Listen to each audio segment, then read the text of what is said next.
মালদায় এক কংগ্রেস কর্মী খুনের ঘটনায় মৃতের পরিবারের সঙ্গে দেখা করতে আসলেন দক্ষিণ মালদা লোকসভা কেন্দ্রের কংগ্রেস সাংসদ ঈশা খান চৌধুরী।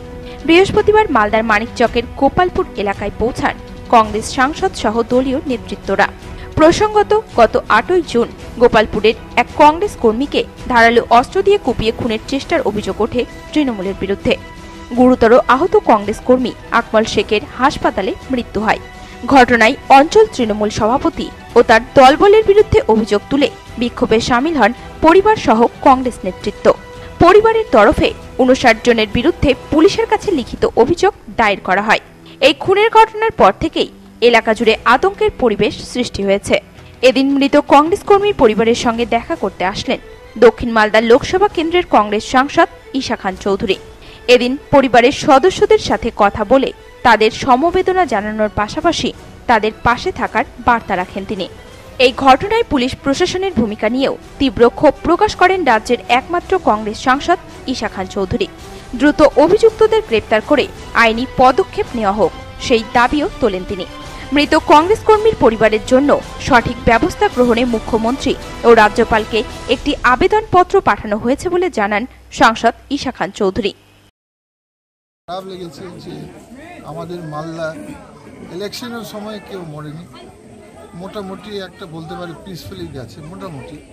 ইলেকশনের পরে এটা যাকে বলে পোস্ট পোল ভায়োলেন্স, এটা পুলিশ অ্যালার্ট হয়নি কেন?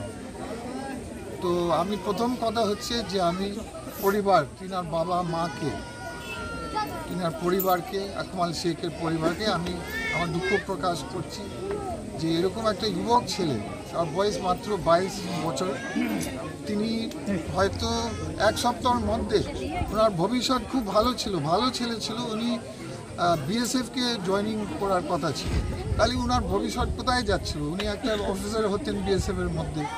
ওনার এই ছেলের মানে ভবিষ্যৎটা শেষ হয়ে গেছে, ফ্যামিলি শেষ হয়ে গেছে, তার জন্য আমরা খুব দুঃখিত।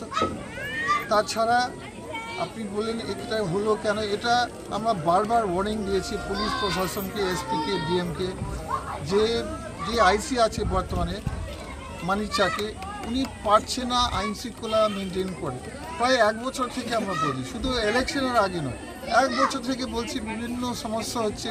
গোপালপুর এই গ্রামের স্পেশালি বালুতলা, বারবার এখানে অশান্তি হচ্ছে, আর আইসি কন্ট্রোল করতে পারছে না। হয়তো শাসক দলের চাপে আছে, আমি জানি না কিসের জন্য, কিন্তু কোনো কন্ট্রোল করতে পারছে না। একটা পরে দুর্ঘটনা হয়েছে। মালদা থেকে পরিতোষ সরকারের রিপোর্ট, নিউজ টুডে।